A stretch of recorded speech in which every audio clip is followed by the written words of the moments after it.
I was just browsing the internet the other day and looking at certain things and just browsing in general, and I ended up on Amazon where I saw this on special offer, this wonderfully priced Blu-ray copy of Stagecoach. This is not the John Ford 1939 original, but the 1966 remake directed by Gordon Douglas. I have seen this before.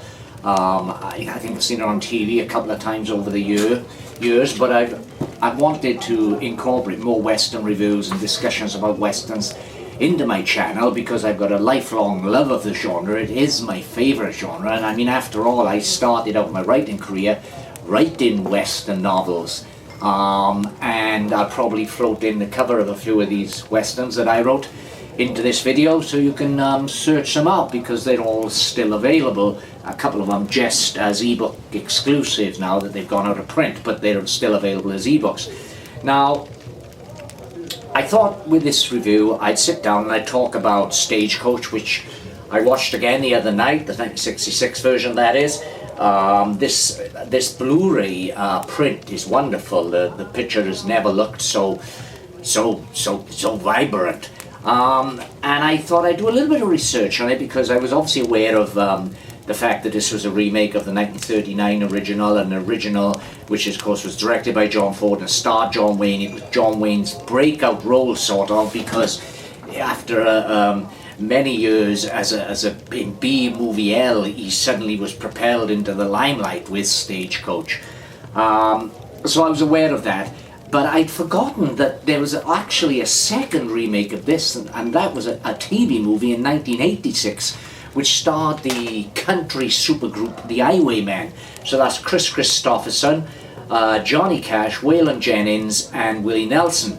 So I rewatched that as well because that's actually available on Amazon Prime. So I went and watched that as well. Plus I watched the John Wayne 1939 original, John Wayne, John Ford original, as well as watching the 1966 remake. Although the chief aspect of this video today is to talk about the 1966 version, but this film can't exist in isolation to the other versions. And when I dug deeper into this, I discovered that this was Stagecoach was based on a short story by Ernest Acox, and so I dug that out as well and read the original story, which I've got some notes here. So it was based on the short story The Stage to Lordsburg by Ernest Acox, which was first published in April 10th, 1937 issue of Collier's magazine. Ought to have been around then, you know, when you had the Saturday Evening Post and all these magazines publishing Westerns, short fiction on a regular basis. And I read that story and I was shocked. I don't think I've read much of Acox. There is a story of his that I've got in one of my own collections. I've got a collection called The Mammoth Book of Western, and there's one of his stories in there. I can't remember offhand. I should have been better prepared. But so I think that's the only thing besides Stage to Lordsburg now which I've read by the writer. And what shocked me about that was Acox is more Dashiell Hammett and Raymond Chandler than, say, Max Brand or even Louis L'Amour. He delivers his dialogue in a kind of hard-boiled style, and it was a good short story. But I also found that besides the three movie adaptations, and yes, let's call the second remake, the TV movie, a movie adaptation, which it is basically, just wasn't made for the big screen. It has also been presented several times as a radio production. It was the actual story was incorporated into a Lone Ranger radio episode called The Last Coach West, which was broadcast originally on August the 22nd, 1945. In 1946, a radio episode of Academy Award Theatre, Claire Trevor reprised her role in a radio version of the play. They couldn't get John Wayne, and Randolph Scott took over the role of the Ringo Kid. In 1946, in December of that year, Hollywood Star Time presented Stagecoach as adapted by Milton Geiger. And in 1949, January the 9th, 1949, the Screen Directors Playhouse broadcast a radio play which had both John Wayne and Claire Trevor reprising their roles. But let's go forward now to the, see if I've written anything else down here that I didn't want to forget to inform you all. No, let's move on to the remake. Okay, so this filming started on July the 6th, 1965, and the location used was Boulder, Colorado, and around that surrounding areas. So it's transported from the Monument Valley that John Ford had used for the original, and whereas in the original it was the Apaches, Geronimo and the Apaches, that were the threat in this one because it was moved location. I don't know why they didn't film in Monument Valley, but this was billed as going to be a big thing because it was a color remake of Stagecoach. Perhaps they felt that the areas around Boulder, Colorado would photograph better. Go tell John Ford to search as that Monument Valley location is absolutely stunning in color. So because of the location change, it was no longer Geronimo and Apaches that were the threat, but rather Crazy Horse and the Comanches. So it started filming, as I say, July the 6th, 1965, and it shot the entire film in 36 days. Now, the film was a hit at the box office because, according to Fox, 20th Century Fox Records, the film needed to earn $6,300,000 to break even, and it actually made $6,950,000, so it was a hit for the studio. There are 3 Oscar winners included in this cast. That is Red Buttons, Van Elflin, and Bing Crosby, and 1 Oscar nominee in Anne Margaret. Anne Margaret, very beautiful lady, best known to me for her part in the Elvis movie. Las Vegas, baby. But what can I say about the 1966 version of Stagecoach? Now, obviously, it's not a patch on the original. The original is John Wayne and John Ford, you know, a Western pairing that would create so many iconic movies. So how could it even come close? And it doesn't. But I don't think it intends to. And it's not a bad movie. It's a pretty good movie, even if it isn't a patch on the 1939 Stagecoach. Bing Crosby, for instance, is absolutely superb in this. And another bit of trivia here for you. Bing Crosby plays Doc in this. And in the 1986 TV version, Bing's daughter, Mary Crosby, best known for the being the woman who shot J.R. Ewing, plays the lady who was heading to meet her Calvary husband.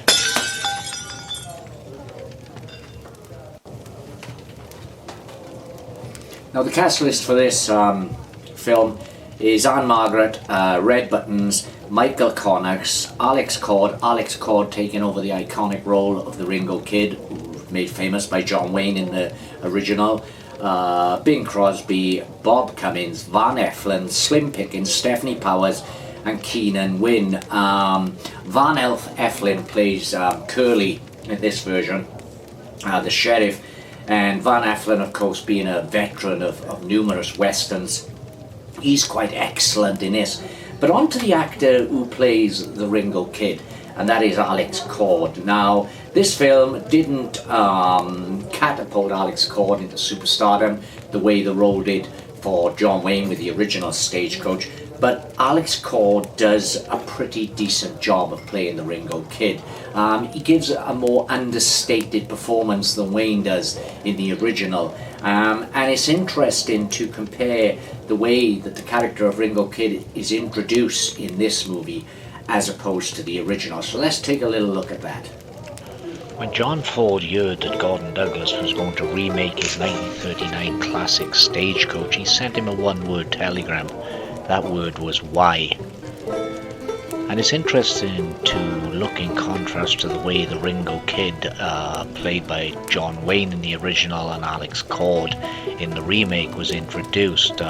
Ford's introduction of Wayne is almost operatic, and the way the scene is lit, with the shadow and everything, is much more iconic. And obviously Gordon Douglas, with his introduction of the Ringo Kid in 1966 Stagecoach, wisely didn't try and turn Alex Cord into a direct copy of the John Wayne. I mean, it was something that just couldn't be done.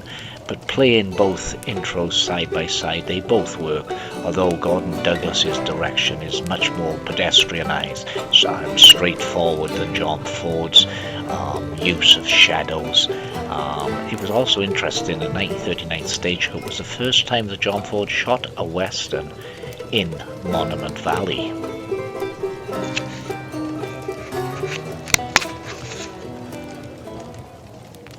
Now, a very interesting difference for the 1966 film over the original and also over the 1986 TV movie is the initial Indian attack that drives the story is not shown in the 1939 version nor in the 1986 TV movie, yet it is in the 1966 version, and it's surprisingly violent and graphic, especially for the time. Because although the spaghetti westerns, the Clint Eastwood spaghetti westerns, which largely stylistically rewrote the westerns during this period, had been made, they hadn't been seen in the United States. They hadn't in fact been seen mostly outside of Italy because of legal problems. The Dollars trilogy, has become to be known, didn't hit the United States until 1967, and as a lot over here in the UK had to wait until 1968. 1968, the year after the Summer of Love, when the Beatles were going really strange and weird, and all of a sudden we got these three blockbuster spaghetti westerns dropped into the cinema in quick succession, bang, bang, bang. But the violence in here seems to, I mean, obviously, probably people in the know in Hollywood during the period, and maybe even the director Gordon Douglas may have seen some of the Eastwood films, even though they hadn't been nationally released. But this seems to preempt the stylistic violence that would become commonplace for the spaghetti westerns and afterwards for most American westerns. Now, directly following this violent Indian attack, this opening, we get a saloon scene, and this is pretty much a run-of-the-mill saloon scene that you see in most westerns. Aunt Margaret is the happy-go-lucky saloon girl, the part that was played in the original Stagecoach by Claire Trevor. And Margaret plays at this time, and two cavalry soldiers end up getting into a fight in which they kill each other, and Aunt Margaret's character is blamed for this and is told she's got to leave town, which is totally different to what happens to Claire Trevor in the original Stagecoach. Claire Trevor in the original Stagecoach is driven out of town by the women of the town who think that as a saloon girl, as a prostitute, she is unworthy of living in their prim and proper town, so she's driven out of the town. But in this version, it is the cavalry, and more specifically Captain Mallory, who orders Anne Margaret to leave town, which is going to put her on that stagecoach with the other characters into that confined space, which every single version of this film, the 39 one, the 66 one, this one, and the 1986 TV movie have played on because of the claustrophobia of being stuck inside this stagecoach, travelling through this massive, wild, open expanse with trouble seemingly behind every bit of tumbleweed, every bush.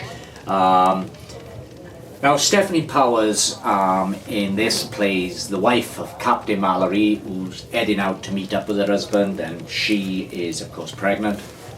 But Stephanie Powers, her performance in this, I wouldn't say it's disappointing. It just seems that the writers don't do enough with her character, and she comes off as rather shallow, and she's rather underdeveloped.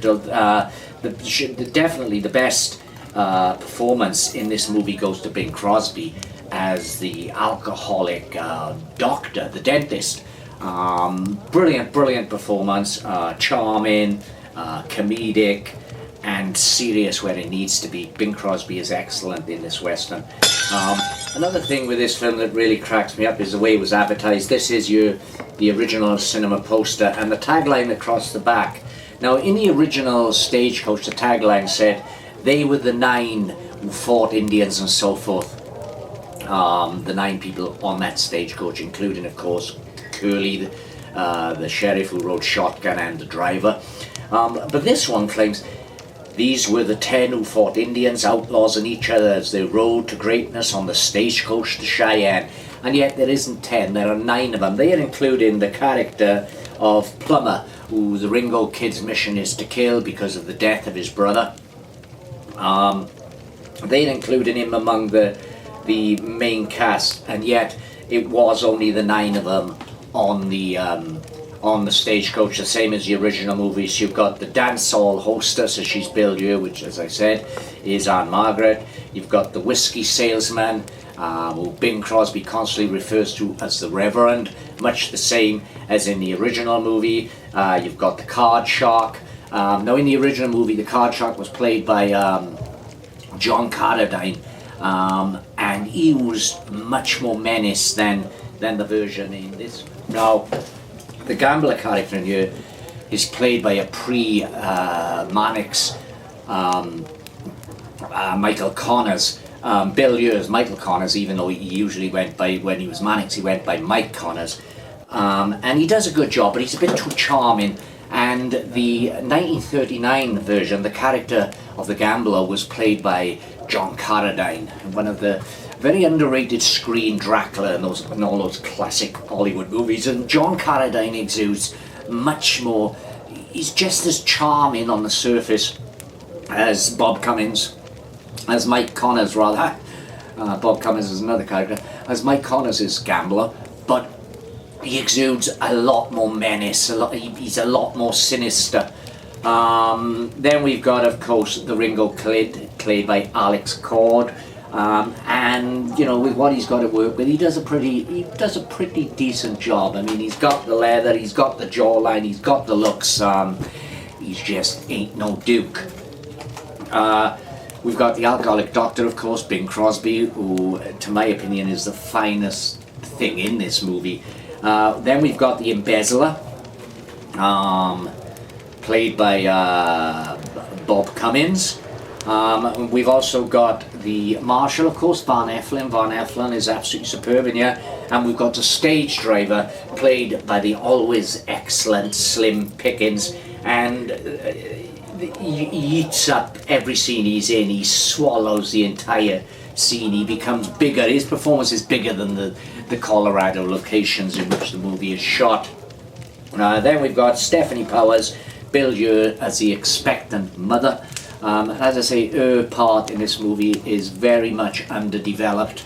And the 10th person who makes up the film poster is Plummer, the leader of the Plummer clan, whom the Ringo Kid is out to kill. Now, so what did I think of Stagecoach 1966 version, directed by Gordon Douglas? Well, obviously, Gordon Douglas is no John Ford, but then the only person that was John Ford was John Ford. John Ford was a visual poet, a visual storyteller. Gordon Douglas is more workmanlike, more pedestrian, and although he gives us a good, solid western, it's not in the same league. But I did very much enjoy Stagecoach's 1966 version. It's superior to the 1986 TV movie, even if it does fall flat when compared to 1939 Stagecoach. But if viewed as a movie and you remove all the baggage from it, then it's a pretty good western, enjoyable. You know, it'll pass a few hours while you're sitting back watching it, and I enjoyed it. I very much enjoyed this movie. So anyway, that's Stagecoach, the 1966 remake with Bing Crosby, the best thing in this movie.